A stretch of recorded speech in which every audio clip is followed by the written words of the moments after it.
بسم اللہ الرحمن الرحیم نحمدہ ونصلی علی رسولہ الکریم اما بعد فاعوذ باللہ من الشیطان الرجیم بسم اللہ الرحمن الرحیم۔ السلام علیکم۔ آج میری ویڈیو کا ٹاپک ہے مریض اور اس کی عیادت۔ حضرت ابو ہریرہ رضی اللہ عنہ راوی ہیں کہ رسول کریم صلی اللہ علیہ وسلم نے فرمایا، اللہ تعالیٰ قیامت کے روز بندے سے فرمائے گا، اے ابن آدم، میں بیمار ہوا اور تو نے میری عیادت نہیں کی۔ بندہ عرض کرے گا، اے میرے پروردگار، میں تیری عیادت کس طرح کرتا؟ تو دونوں جہانوں کا پروردگار ہے اور ہر بیماری سے پاک ہے۔ اللہ تعالیٰ فرمائے گا، کیا تجھے معلوم نہیں ہوا تھا کہ میرا فلاں بندہ بیمار ہے اور تو نے اس کی عیادت نہیں کی تھی؟ اور تجھے معلوم نہیں تھا اگر تو اس بیمار بندے کی عیادت کرتا تو مجھے یعنی میری رضا اس کے پاس پاتا۔ پھر اللہ تعالیٰ فرمائے گا، اے ابن آدم، میں نے تجھ سے کھانا مانگا اور تو نے مجھے کھانا نہیں کھلایا۔ بندہ عرض کرے گا، اے میرے پروردگار، میں تجھے کھانا کس طرح کھلاتا؟ تو دونوں جہانوں کا پروردگار ہے اور کسی چیز کا محتاج نہیں ہے۔ اللہ تعالیٰ فرمائے گا، کیا تجھے یاد نہیں کہ تجھ سے میرے فلاں بندے نے کھانا مانگا تھا اور تو نے اسے کھانا نہیں کھلایا تھا؟ کیا تجھے معلوم نہیں کہ اگر تو اسے کھانا کھلاتا تو اسے یعنی اس کے ثواب کو میرے پاس پاتا؟ پھر اللہ تعالیٰ فرمائے گا، اے ابن آدم، میں نے تجھ سے پانی مانگا اور تو نے مجھے پانی نہیں پلایا۔ بندہ عرض کرے گا، اے میرے پروردگار، میں تجھے کس طرح پانی پلاتا؟ تو دو جہانوں کا پروردگار ہے، تجھے نہ پانی کی ضرورت ہے اور نہ ہی کسی دوسری چیز کی حاجت۔ اللہ تعالیٰ فرمائے گا، تجھ سے فلاں بندے نے پانی مانگا تھا اور تو نے اسے پانی نہیں پلایا۔ کیا تجھے معلوم نہیں تھا اگر تو اسے پانی پلاتا تو اسے میرے پاس پاتا؟ حدیث میں ذکر کی گئی تینوں صورتوں میں سے پہلی صورت یعنی عیادت کرنے اور بعد کی دونوں صورتوں کا فرق یہ ہے کہ اللہ تعالیٰ مریض کی عیادت کے بارے میں تو یہ فرمائے گا کہ اگر تو مریض کی عیادت کرتا تو مجھے اس کے پاس پاتا، جبکہ کھانا کھلانا اور پانی پلانے کے بارے میں فرمائے گا کہ اگر تو کھانا کھلاتا یا یہ کہ اگر تو پانی پلاتا تو اس کے ثواب کو میرے پاس پاتا۔ اس سے معلوم ہوا کہ مریض کی عیادت کرنا بھوکے کو کھانا کھلانے اور پیاسے کو پانی پلانے سے بھی زیادہ افضل ہے، مگر کھانا کھلانا اور پانی پلانا یہ بھی بہت بڑا ثواب کا کام اور نیکی کا کام ہے۔ اپنے سے کم تر اور ادنا مریض کی بھی عیادت کرنی چاہیے۔ حضرت ابن عباس رضی اللہ عنہ سے روایت ہے کہ نبی کریم صلی اللہ علیہ وآلہ وسلم ایک مرتبہ ایک اعرابی گنوار کے پاس اس کی بیماری کا حال پوچھنے کے لیے تشریف لے گئے۔ حضرت صلی اللہ علیہ وآلہ وسلم کا طریقہ یہ تھا کہ جب آپ کسی بیمار کے پاس عیادت کے لیے تشریف لے جاتے تو اس سے فرماتے کہ کوئی ڈر نہیں، لا بھاسا، یعنی اس بیماری سے غم نہ کھاؤ، یہ بیماری گناہوں سے پاک کرنے والی ہے اگر اللہ چاہے۔ چنانچہ آپ صلی اللہ علیہ وآلہ وسلم نے اس وقت اس اعرابی سے بھی یہی فرمایا کہ کوئی ڈر نہیں، یہ بیماری گناہوں سے پاک کرنے والی ہے اگر اللہ چاہے۔ اعرابی نے کہا، ہرگز نہیں، بلکہ یہ بخار ہے جو بڑے بڑوں پر چڑھ آیا ہے اور اسے قبر کی زیارت کرا دے گا، یعنی موت کی آغوش میں پھینک دے گا۔ حضرت صلی اللہ علیہ وآلہ وسلم نے یہ سن کر فرمایا کہ اچھا، اگر تم یہی سمجھتے ہو تو یوں ہی صحیح۔ یہ بخاری کی حدیث ہے۔ اس کا مطلب یہ ہے کہ یہ حدیث حضرت صلی اللہ علیہ وآلہ وسلم کے کمال تواضع اور مساوات عمل کی مثال ہے کہ آپ صلی اللہ علیہ وآلہ وسلم اس اعرابی کی عیادت کے لیے تشریف لے گئے۔ گویا آپ صلی اللہ علیہ وسلم نے اپنے اس عمل سے امت کے لوگوں کو تعلیم دی کہ صرف انہی لوگوں کے پاس مزاج پرسی کے لیے نہیں جانا چاہیے جو اپنے سے اونچے یا ہم مرتبہ ہوں، بلکہ ان لوگوں کی عیادت بھی کرنی چاہیے جو کسی بھی حیثیت سے اپنے سے کم تر اور ادنا درجے کے ہوں۔ اچھا، یہ بات حضور پاک صلی اللہ علیہ وسلم نے کیوں فرمائی کہ اگر تم یہی سمجھتے ہو تو یوں ہی صحیح؟ یعنی حضرت صلی اللہ علیہ وآلہ وسلم نے اس اعرابی سے اپنی ناراضگی کا اظہار کیا کہ میں تو تمہارے سامنے بیماری کا ثواب بیان کر رہا ہوں مگر تم اس نعمت کا انکار کر رہے ہو۔ اگر تمہارا خیال یہی ہے تو پھر جان لو کہ اسی طرح ہوگا جس طرح تم کہہ رہے ہو، کیونکہ کفران نعمت کرنے والے کی سزا یہی ہے کہ وہ اس نعمت سے محروم ہو جائے۔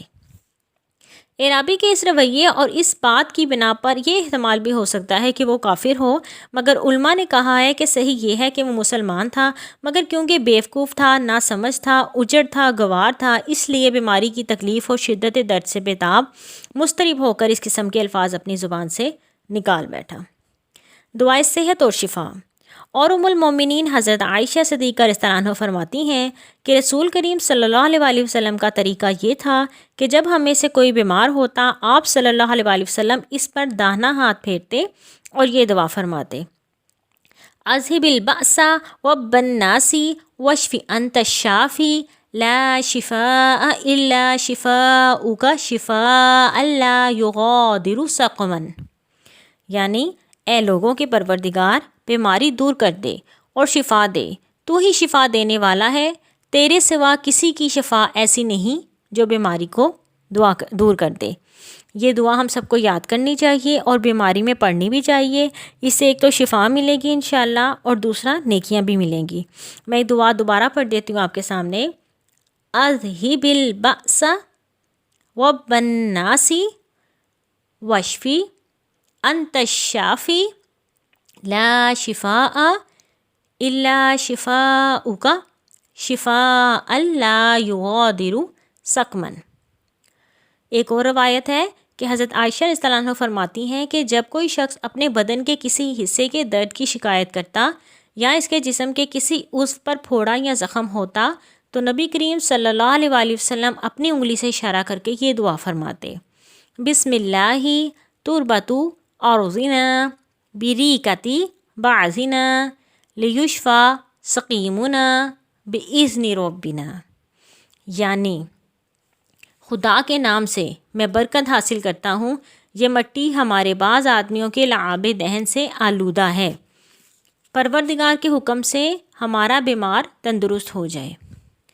منقول ہے کہ اس بارے میں حضرت صلی اللہ علیہ وآلہ وسلم کا یہ طریقہ ہوتا تھا کہ آپ صلی اللہ علیہ وآلہ وسلم اپنا لعاب مبارک اپنی انگلی پر لگاتے اور اسے مٹی پر رکھتے، پھر اس خاک آلودہ انگلی کو درد کی جگہ رکھ کر اس عضو پر پھیرتے اور مذکورہ بالا دعا پڑھتے، بسم اللہ سے لے کے آخر تک۔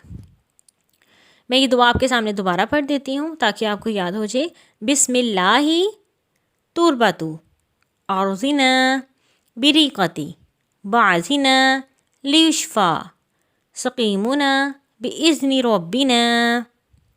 پھوڑوں اور زخموں کے علاج کے سلسلے میں حضرت صلی اللہ علیہ وآلہ وسلم کا یہ طریقہ اور یہ دعا در حقیقت رموز الہی میں سے ایک رمز ہے جسے حضرت صلی اللہ علیہ وآلہ وسلم ہی جانتے تھے۔ ہماری عقلیں اس رمز کی حقیقت پہنچنے سے قاصر ہیں، مگر طبعی نقطہ نظر سے یہ بات ثابت ہے کہ تبدیلی مزاج کے سلسلے میں لعاب دہن یعنی تھوک بہت مؤثر ہوتا ہے۔ اس طرح مزاج کو اپنی حالت پر برقرار رکھنے کے لیے وطن کی مٹی بہت تاثیر رکھتی ہے، یہاں تک کہ حکماں لکھتے ہیں کہ مسافر کو چاہیے کہ وہ اپنے ساتھ اپنے وطن کی کچھ خاک ضرور رکھے اور تھوڑی سی خاک پانی کے برتن میں ڈال دے اور اس برتن کے دوران سفر پانی پیتا رہے تاکہ اس کی وجہ سے مزاج کی تبدیلی سے محفوظ رہے۔ لہٰذا ہو سکتا ہے کہ حضرت صلی اللہ علیہ وسلم اسی بنا پر یہ طریقہ اختیار فرماتے ہوں۔ اشرف رحمۃ اللہ نے فرمایا کہ یہ حدیث رقیہ یعنی منتر کے جائز ہونے پر بھی دلالت کرتی ہے، بشرطے کہ اس منتر میں کفر کی آمیزش نہ ہو، جیسے سحر یا کلمہ کفر شرک نہ ہو۔ نیز اس سلسلے میں یہ بھی مسئلہ ہے کہ منتر خواہ وہ کسی بھی زبان میں ہو، ہندی میں ہو، اردو میں ہو، عربی میں ہو، فارسی میں ہو یا ترکی میں ہو، اس کا پڑھنا اس وقت درست نہیں جب تک کہ ہمیں اس کے صحیح معنی معلوم نہ ہو جائیں، کیونکہ ہو سکتا ہے اس میں الفاظ کفر ہوں۔ بیماری اور معوذتین۔ حضرت عائشہ رضی اللہ عنہا فرماتی ہیں کہ نبی کریم صلی اللہ علیہ وآلہ وسلم جب بیمار ہوتے تو معوذات پڑھتے۔ معوذات کیا ہیں؟ معوذات سورۃ فلق، سورۃ ناس اور بعض روایات میں آتا ہے کہ اس میں سورۃ اخلاص بھی شامل ہیں اور سورۃ کافرون بھی شامل ہے۔ اس کی میں آگے سے آپ کو وضاحت کر دوں گی۔ اور یہ جادو کے لیے ایک بہت ہی بہترین عمل ہے۔ اگر کسی کو لگے کہ اس پہ جادو ہوا ہے یا کسی نے کچھ کیا ہے تو وہ اس حدیث کو سنے اور اسی طرح عمل کرے جس طرح ہمارے حضور پاک صلی اللہ علیہ وسلم عمل کرتے تھے۔ حضرت عائشہ فرماتی ہیں کہ نبی کریم صلی اللہ علیہ وسلم جب بیمار ہوتے تو معوذات پڑھ کر اپنے اوپر دم کرتے اور اپنا ہاتھ بدن پر جہاں تک پہنچتا پھیرتے۔ چنانچہ جب آپ صلی اللہ علیہ وسلم اس بیماری میں مبتلا تھے تو میں آپ صلی اللہ علیہ وسلم جب آپ صلی اللہ علیہ وسلم اس بیماری میں مبتلا تھے جس میں آپ صلی اللہ علیہ وسلم نے وفات پائی تو میں معوذات پڑھ کر آپ پر دم کرتی تھی، جیسا کہ آپ صلی اللہ علیہ وسلم خود معوذات پڑھ کر اپنے اوپر دم فرمایا کرتے تھے۔ نیز میں آپ کا ہاتھ آپ صلی اللہ علیہ وسلم کے بدن پر پھیرا کرتی تھی، اس طرح کہ میں معوذات پر پڑھ کر حضرت صلی اللہ علیہ وسلم کے ہاتھوں پر دم کرتی تھی، پھر آپ کے دونوں ہاتھ آپ صلی اللہ علیہ وسلم کے بدن مبارک پر پھیرتی تھی۔ مسلم کی ایک دوسری روایت میں حضرت عائشہ رضی اللہ عنہا سے منقول ہے کہ جب گھر والوں میں سے کوئی بیمار ہوتا تو حضرت صلی اللہ علیہ وسلم معوذات پڑھ کر اس پر دم فرماتے تھے۔ اب میں اس کی وضاحت کرتی پھروں کہ معوذات کیا ہیں۔ معوذات سے مراد قل اعوذ برب الفلق اور قل اعوذ برب الناس کی صورتیں ہیں، مگر یہ بھی کہا جاتا ہے کہ معوذات سے مراد 3 صورتیں ہیں، یعنی قل اعوذ برب الفلق، قل اعوذ برب الناس اور قل هو اللہ احد۔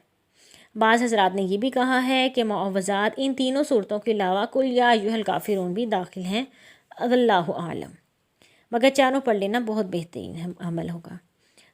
اگر کوئی نہیں پڑھ سکتا تو 2 تو لازمی پڑھ لے۔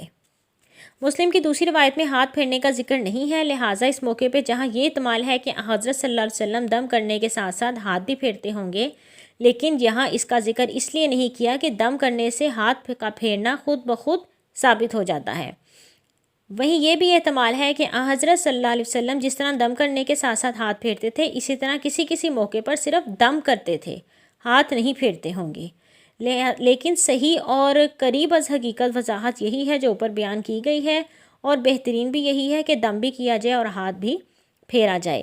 اچھا، یہ حدیث اس بات پر بھی دلالت کرتی ہیں کہ کلام اللہ کی آیتیں پڑھ کر دم کرنا سنت ہے۔ اللہ تعالیٰ ہمیں ان سب باتوں پر عمل کرنے کی توفیق عطا فرمائے اور زیادہ سے زیادہ نیک عمل کرنے کی توفیق عطا فرمائے۔ وآخر دعوانا ان الحمد للہ رب العالمین۔